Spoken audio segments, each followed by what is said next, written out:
The average American eats at McDonald's 55 times a year. That's like having Ronald McDonald as your personal chef for almost 2 months straight. But before you grab those car keys for another McDonald's visit, there's something you should probably know. Remember when your mom used to say, "You are what you eat"?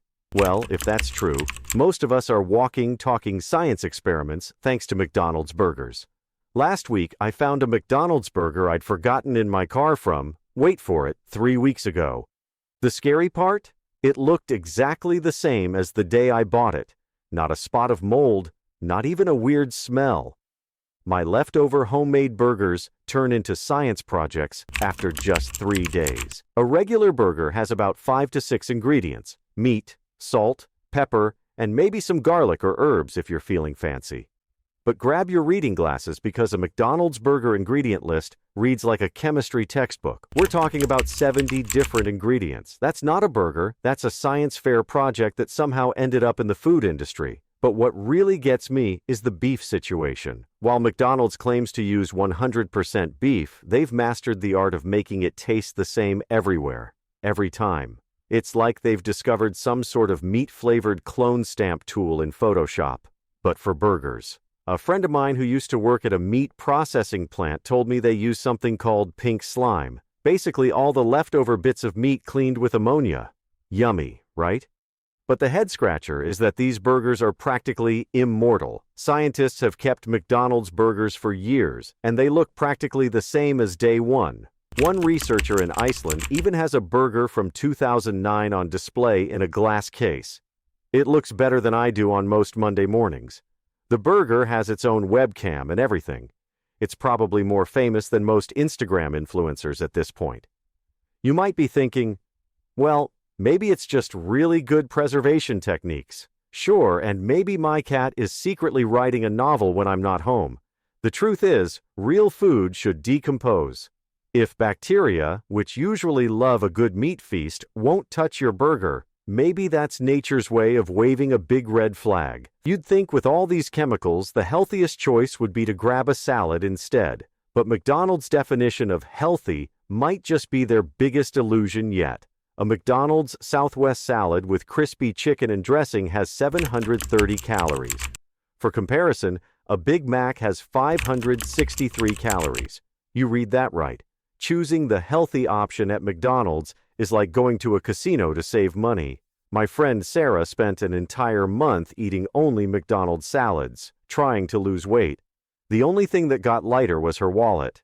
The yogurt parfait might be the greatest magic trick McDonald's has ever pulled. It looks innocent enough. Yogurt, berries, granola. Sounds like something your fitness instructor would approve of, right? Wrong. One parfait packs 22 grams of sugar.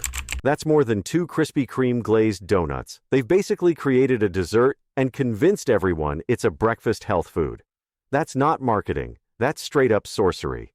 The psychology behind these healthy menu items is brilliant in an evil genius sort of way. McDonald's knows that when someone in a group wants to eat healthy, they can stop that person from vetoing McDonald's altogether. Look, we have salads, they say. It's like putting a treadmill in a candy store. It's not there for you to use, it's there to make you feel better about buying the candy. My personal favorite is their sliced apple bags. They took nature's perfect snack, cut it up, added preservatives to keep it from browning, and somehow made it less healthy than the original apple. It's like they're saying, an apple a day keeps the doctor away unless it's our apple, then maybe keep the doctor's number handy. A nutritionist once told me that if you want to eat healthy at McDonald's, you should order a burger without the bun, no fries, and a water. At that point, you might as well just go home and eat a plain hamburger patty in your kitchen while staring at the wall. At least you'd save some money. And if you're thinking of treating yourself to dessert instead, good luck with that broken ice cream machine. Sorry, our ice cream machine is down. These 6 words have probably crushed more dreams than any high school rejection letter. It's become such a universal experience that people have actually created apps to track which McDonald's have working ice cream machines. That's right, there are literally tech startups dedicated to helping you find a working McFlurry. If that's not a sign of how bad things have gotten, I don't know what is. The numbers are wild. A recent survey found that about 30% of McDonald's ice cream machines are out of service at any given time. That's nearly 1/3 of all machines. If airlines had the same failure rate, we'd all still be traveling by horse and carriage. But these machines aren't actually broken most of the time. They're just throwing a tantrum. The machines are made by a company called Taylor, and they're basically the divas of the fast food equipment world. They require a 4-hour cleaning cycle every night, and if something goes even slightly wrong during this process, they lock up tighter than Fort Knox. Only certified Taylor technicians can unlock them, and guess who makes a fortune from repair calls? Ding, ding, ding, Taylor. A former McDonald's worker told me the secret menu of error codes on these machines is thicker than my high school chemistry textbook. There are more than 20 different error codes, and each one requires a different troubleshooting process. The poor employees often can't do anything except stare at the machine like it's a modern art piece they're pretending to understand. At least there's one menu item you can always count on getting: those famous fries. Though after learning what's in them, you might wish they were broken too. There's this amazing museum in Iceland that displays a McDonald's meal from their last restaurant before it closed in 2009. The fries look exactly like they did when they were served. Perfectly golden, no mold, not even a hint of decay. My grandmother kept her wedding dress in pristine condition for 60 years, and these fries might give it some competition for best preserved item of the century.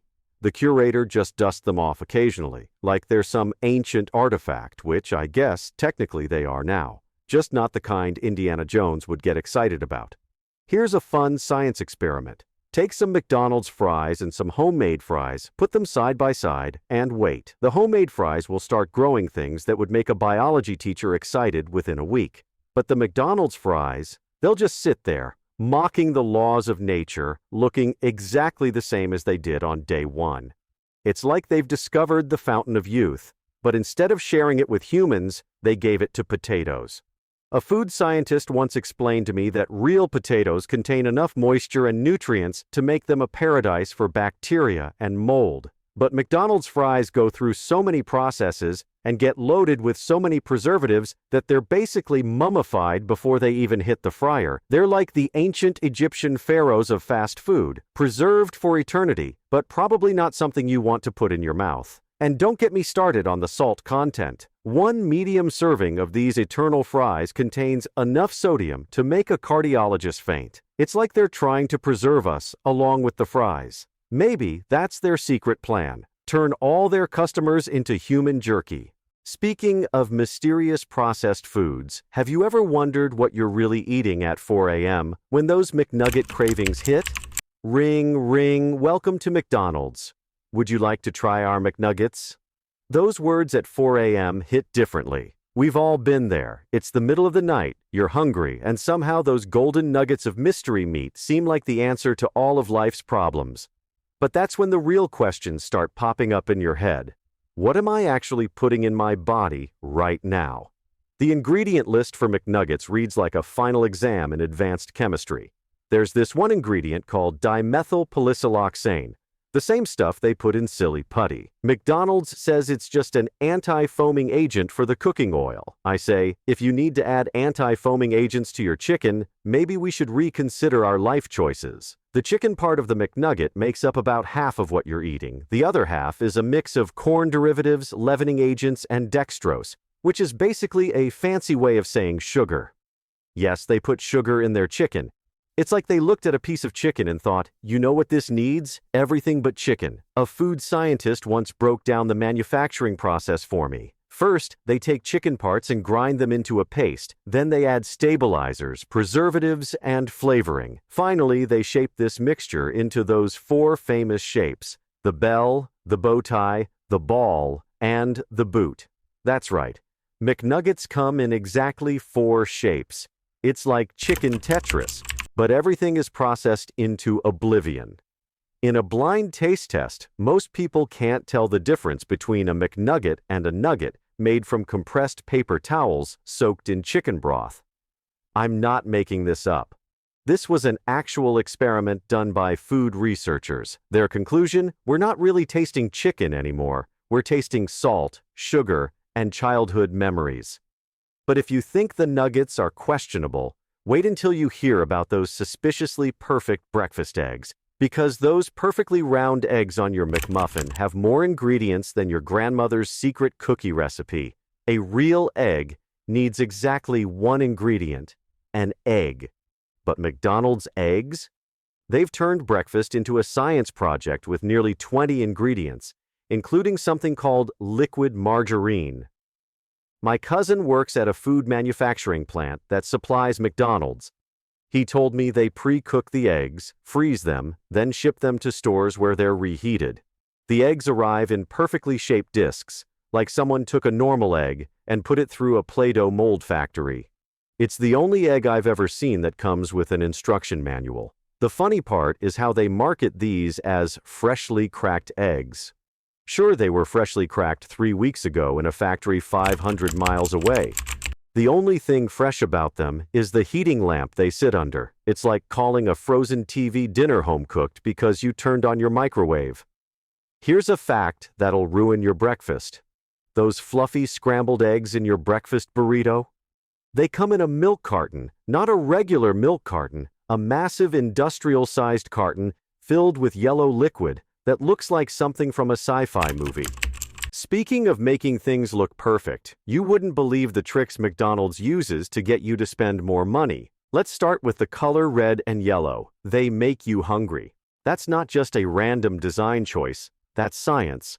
McDonald's picked these colors back in the 1960s because research showed they trigger appetite. It's like they're playing Hunger Games with our brains, and we're all tributes who volunteered without knowing it. Their menu screens are basically a masterclass in money extraction. They put the most profitable items at eye level, right where your eyes naturally land. Those cheap dollar menu items? They're hiding in the corner like teenagers who didn't get invited to prom. A marketing expert once told me that McDonald's rearranges their menu boards more often than I rearrange my furniture, all based on what they want us to buy that month. And don't get me started on their value meals. The only real value is the extra profit they make. Here's some math that'll blow your mind. Buying items separately often costs less than the combo meal, but we're all programmed to think combo Aschung savings, like it's hardwired into our DNA. Last week, I ordered everything separately and saved $2.47. Not exactly retirement money, but hey, that's like half a gallon of gas these days.